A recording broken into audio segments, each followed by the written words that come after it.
Dans les échos du temps, bien peu de voix parviennent à se frayer un chemin jusqu'à nous.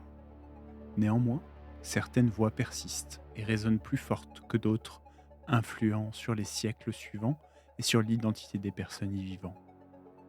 Parmi ces voix persistantes, on retrouve celle d'un poète mystérieux, un poète du milieu du Moyen Âge.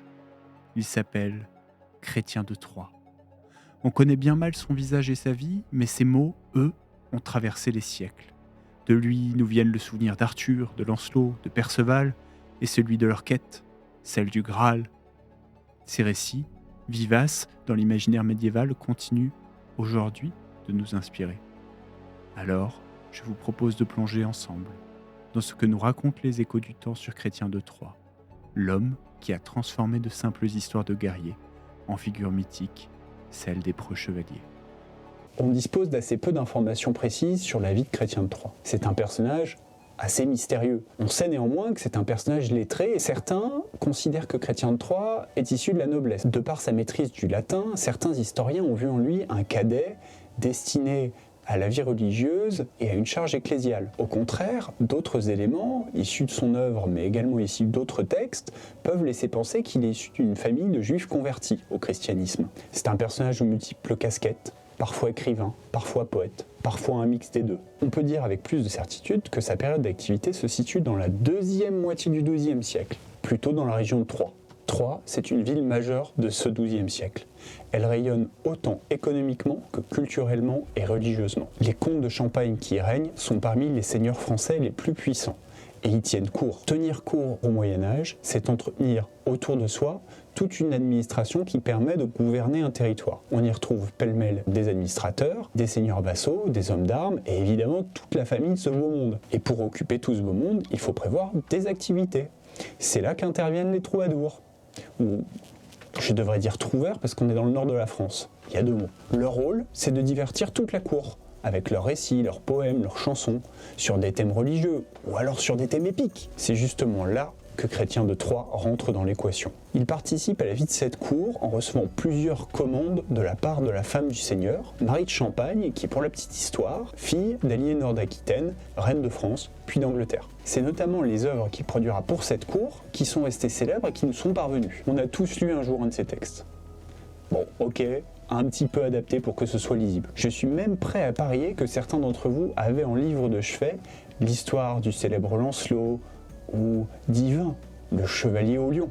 Les histoires qu'il raconte sont le reflet de son époque. Une époque de structuration des territoires autour de grandes histoires et de mythes fondateurs, mais surtout une époque où l'âge d'or de la chevalerie débute, installant ce dernier comme la représentation de l'être chrétien vertueux, servant son seigneur et sa dame, servant Dieu dans la croisade et son fief pour protéger ses habitants. Pour comprendre l'œuvre de Chrétien de Troyes, au-delà de savoir qui il est important d'avoir quelques éléments de contexte. On se trouve là vers 1200, une période que certains historiens ont qualifiée de Moyen-Âge central, pour la distinguer de la période du Haut Moyen-Âge qui vient avant et du Bas Moyen-Âge qui vient après. Pour faire simple, on est au milieu d'une période allant de l'affirmation du système féodal, avec les seigneurs et les châteaux forts, au développement d'entités territoriales plus centralisées, concentrées autour de la puissance royale. Chrétien de Troyes, il se trouve au milieu de cette époque, à l'âge d'or du système féodal. Une période où la fondation de la société repose sur l'image d'un seigneur qui se bat pour protéger ses populations, des clercs qui prient pour le salut des âmes et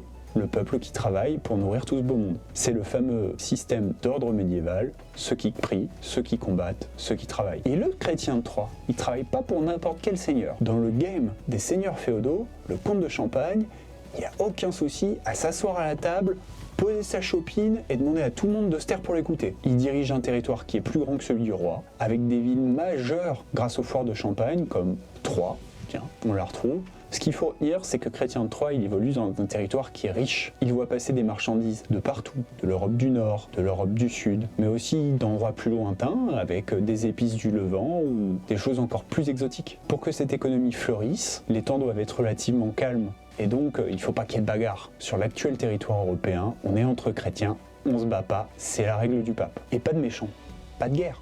Pas de guerre, pas de bagarre.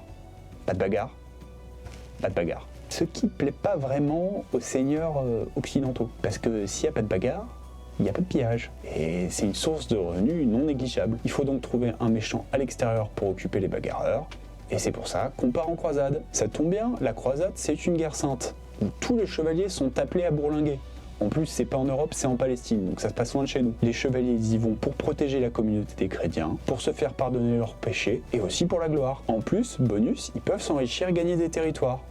C'est top. Chrétien de Troyes il se situe donc dans une ère géographique en pleine croissance, au carrefour du commerce international, dans une société dirigée par un petit nombre de personnes qui mettent en avant leur statut de défenseur. Il reste plus qu'à mettre tout ça par écrit pour forger une histoire légendaire. Si aujourd'hui dans notre culture contemporaine on a une image si positive du chevalier, c'est en grande partie à cause de lui. L'œuvre de Chrétien de Troyes, elle est majeure à plusieurs titres. D'abord par les histoires qu'il raconte. Il fait des récits de glorieux chevaliers et de dames, de tournois et de duels, de foi et de dévotion, mais aussi, plus surprenant, de créatures et de mythes tels la magie ou les dragons. On retrouve un paradoxe entre sa culture, son éducation latine et chrétienne, et ses récits pratiquement exclusivement écrits en langue courante qui font écho à des récits de tradition celte. Il s'appuie sur des faits historiques et construit tout autour pour créer un univers certes inaccessible, mais suffisamment parlant pour que son atteinte puisse être un objectif. Le genre créé par Chrétien de Troyes est à la frontière de plusieurs styles et est un mix parfait des différentes aspirations de son époque. Celui de la renaissance littéraire romaine traditionnelle avec la reprise de grands auteurs et hommes de l'Antiquité gréco-romaine, celui de la culture historique commune, issue du récit de la vie de grandes figures ou du récit de grands moments comme la vie de Charlemagne ou de ses barons, celui du retour de la culture celte et de son appropriation par les sociétés christianisées de la fin du Moyen-Âge central. Pour nos amis les plus littéraires, sachez que les récits de Chrétien de Troyes sont considérés comme parmi les premiers romans. Ils tranchent dans le fond, mais aussi dans la forme, en étant exclusivement écrits en langue courante, le roman, et seront au fur et à mesure du temps de plus en plus narratifs. L'œuvre de Chrétien de Troyes, c'est aussi et surtout le pilier de la culture arthurienne telle que nous la connaissons aujourd'hui. Si ces écrits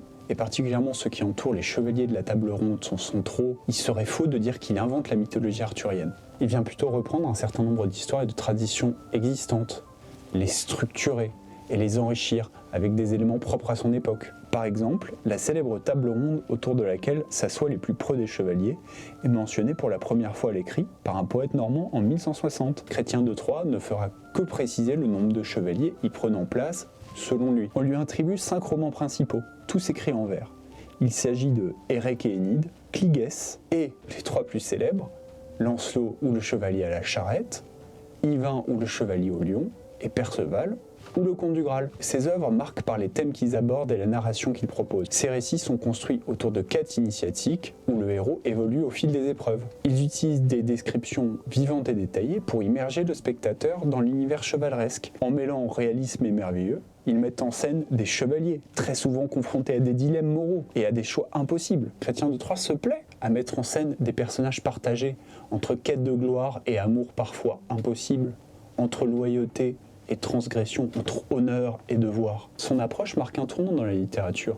Elle ouvre la voie à des récits plus nuancés et plus introspectifs. Son influence dépasse largement les frontières du Moyen-Âge. Elle est encore très présente dans notre culture contemporaine et dans notre quotidien. La figure du chevalier médiéval tel qu'on l'imagine, c'est Chrétien de Troyes. La description qu'il fait du Moyen-Âge est très cool. On y voit une société en plein essor et particulièrement raffinée, entre joutes épiques, opulence des repas et raffinement des cours princières. Elle est à l'opposé de la vision décrite par les humanistes au XIVe et XVe siècle. Cette image d'âge sombre et obscur, peuplée de personnes sans culture et sans histoire. Prenons l'exemple de 2 œuvres cinématographiques contemporaines. On voit à gauche, dans la série Merlin de 2008, un chevalier équipé d'une armure brillante et vêtu de couleurs chatoyantes. Et à droite, dans le film que vous aurez évidemment reconnu, on voit des personnages vêtus de couleurs sombres et qui font pas particulièrement propre sur eux. Et qu'est-ce qu'ils viennent faire? Ils viennent s'en prendre pratiquement gratuitement à un sarrasin dans une chariote du diable. Mais sire! Un sarrasin dans une chariote du diable! C'est tout ferré, il y a point de bœuf pour tirer. Image très contrastée et qui montre bien la différence entre l'image du Moyen-Âge décrite dans les écrits de Chrétien de Troyes et l'image qui sera véhiculée par des récits plus tardifs. Évidemment, Chrétien de Troyes, c'est également un fort héritage autour de la légende arthurienne. Au-delà de l'aspect chrétien de ses œuvres, l'histoire du roi Arthur, de la reine Guenièvre et des chevaliers de la table ronde, c'est l'enfance de beaucoup d'entre nous. Il ne faut pas non plus négliger l'importance de l'influence de Chrétien de Troyes sur la littérature dans son ensemble, puisqu'on va retrouver dans ses écrits des thèmes qui vont vont devenir des topos de la littérature, des thèmes récurrents. On pense à la figure du héros, de la quête initiatique, de la quête impossible ou de l'amour impossible. Ces thèmes se retrouvent très largement dans les textes les plus célèbres de la littérature passée ou contemporaine. De l'amour de Roméo et Juliette à celui de Jon Snow et Daenerys, il n'y a qu'un pas. Difficile également de ne pas évoquer la question du Graal qui va devenir un symbole mythique. Pour en savoir plus sur ce dernier, je vous donne d'ailleurs rendez-vous sur Instagram. N'hésitez pas à aller y faire un tour si le sujet vous intéresse. Les récits de Chrétien de Troyes, c'est également, évidemment, une source d'inspiration majeure de toutes les œuvres de fantasy. Parce que Chrétien de Troyes, c'est pas qu'une histoire de chevalier, c'est aussi une histoire de dragons, de licornes, de fées, de magie. Prenons un exemple. Dans Le Seigneur des Anneaux de Tolkien, le personnage d'Aragorn, c'est un chevalier errant, isolé, tiraillé entre son devoir et l'amour. C'est un archétype au final assez proche de Lancelot. Lancelot, c'est le plus grand chevalier, mais il est divisé entre son amour pour Guenièvre et sa loyauté envers le roi Arthur. De son côté, Aragorn est écartelé entre son amour pour Arwen et son destin de roi qu'il hésite à revendiquer avant d'avoir achevé sa propre quête initiatique. Étrange comme correspondance, non ? Et quand on y pense, on peut retrouver des correspondances assez similaires dans beaucoup d'œuvres de fantasy. Typiquement, dans le jeu vidéo, quand vous incarnez Link ou Mario qui vont lutter tout le jeu pour aller sauver leur princesse, ça vous semble pas assez bien correspondre également? Lorsque vous incarnez le Witcher et le Dovahkiin pour trucider moult monstres et dragons, avez-vous pas l'impression d'incarner l'image du chevalier qui va également oxyre moult monstres et dragons dans le cadre de sa quête? Tiens, le mot quête, ce serait pas le même que le mot employé dans le jeu vidéo? Coïncidence? Je ne crois pas. Et oui, Chrétien de Troyes, c'est bien plus qu'un troubadour déambulant sur les chemins des foires du XIIe siècle pour raconter des histoires de chevaliers pourfendant des abominations ou sauvant des gentes dames.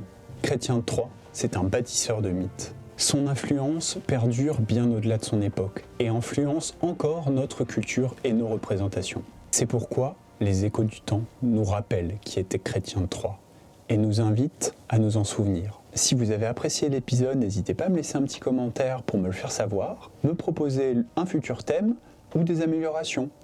Et d'ici là, apprenez et n'oubliez pas, c'est par sa mémoire que grandit l'homme.